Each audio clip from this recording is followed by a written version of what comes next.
करने का एक ही एजेंडा है कि मेरे कहने का आशय है कि इस आधुनिक युग में जहाँ इस धरती का मनुष्य मंगल और चाँद पे बसने की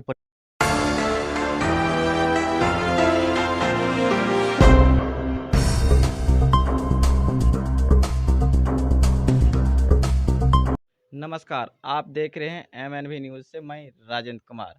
अभी हम जुड़ चुके हैं शाहनवाज जी से जो कि वार्ड नंबर 8 के वार्ड पार्षद प्रत्याशी हैं। तो आइए जानते हैं उनका चुनाव लड़ने का क्या उद्देश्य है।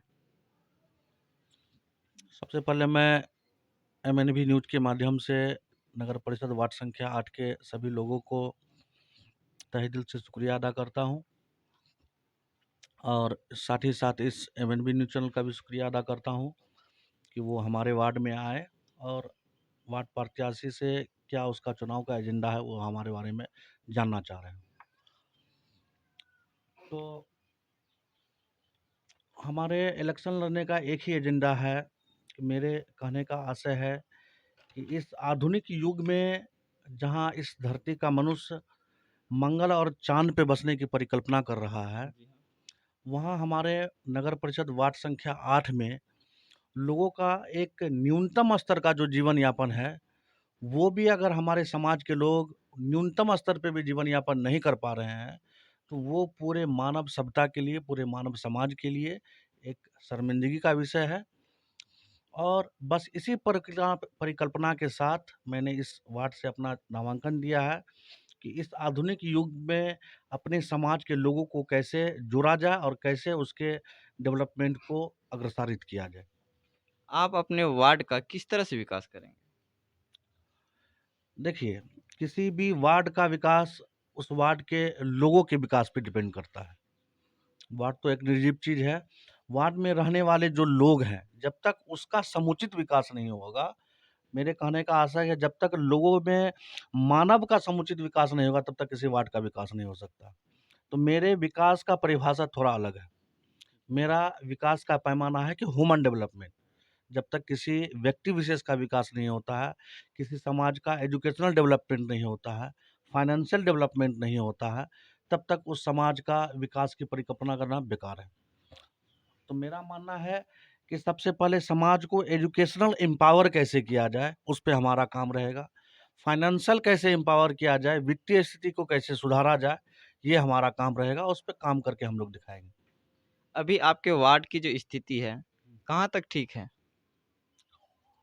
वार्ड की स्थिति तो इतनी लचर-पचर है कि जिसका कोई वर्णन ही नहीं किया जा सकता। मैं तो बोल रहा हूँ कि न्यूनतम स्तर का जो जीवन शैली है, वो भी हमारे समाज के लोग व्यतीत नहीं कर पा रहे हैं।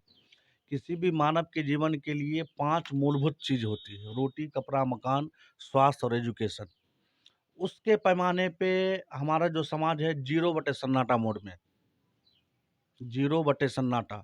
एजुकेशन की स्थिति वही लचर-पचर है। जी हाँ। जो शिक्षा का व्यवस्था है वही लचर-पचर है। जो मूलभूत स्वास्थ्य सुविधा है वो भी लचर-पचर है।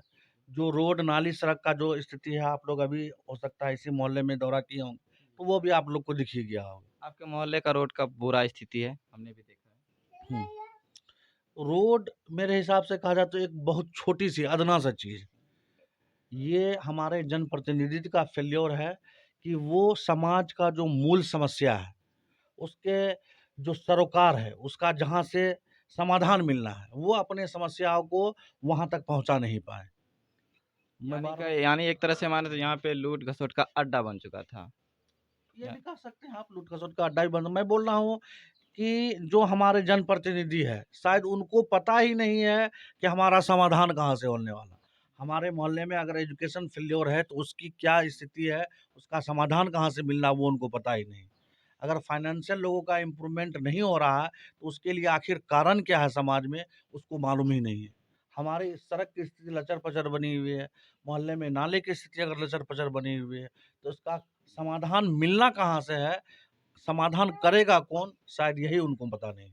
यानी कि जानकारी के अभाव में हाँ, ये सब हो रहा जानकारी है। के अभाव में लोग, खास करके हमारे जनप्रतिनिधि जानकारी के अभाव में। जी।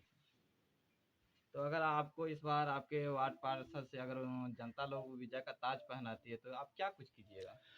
मेरा तो एक ही मैं बोल रहा हूँ कि मैं ह्यूमन डेवलपमेंट में विश्वास रखता हूँ। मेरा विकास का डेफ़िनेशन थोड़ा डिफ़र है। मैं मानता हूँ कि सड़क, नाला, स्ट्रीट लाइट ये विकास का एक पैमाना हो सकता है। लेकिन विकास का एक पैमाना ये भी है, जब तक किसी व्यक्ति का शैक्षणिक विकास नहीं होता है, जब तक किसी परिवार का आर्थिक विकास नहीं होता है, जब तक किसी परिवार का न्यायिक शुद्धिकरण नहीं होता है, तब तक उस विकास की परिभाषा को आप धूमिल करते हैं। यानी कि आप शिक्षा को प्राथमिकता दे रहे हैं। एकदम, मैं शिक्षा को भी प्राथमिकता दूँगा, उस परिवार की फाइनेंशियल स्थिति कैसे सुधरे, उस पे भी प्राथमिकता दूँगा, उस परिवार की आर्थिक, सामाजिक, शैक्षणिक स्थिति में कैसे इम्प्रूवमेंट हो, उस पे हम लोग काम करेंगे। और मेरा मानना है कि किसी व्यक्ति को ये 3 चीज़ अगर मिल जाए, तो सरकार को बहुत सारी चीज़ करने की ज़रूरत नहीं है। कोई व्यक्ति अगर एजुकेशनल सक्षम हो जाता है, फाइनेंशियल सक्षम हो जाता है, तो वो अपने आप में इतना एबल हो जाता है कि वो अपने साथ-साथ अपने परिवार, अपने समाज, अपने सारे कुछ का विकास कर सकें। विकास खुद कर सकता है। तो ये थे वार्ड नंबर 8 के प्रत्याशी, वार्ड पार्षद प्रत्याशी शाहनवाज जी। तो देखते रहिए एमएनबी न्यूज़ से मैं राजेंद्र कुमार।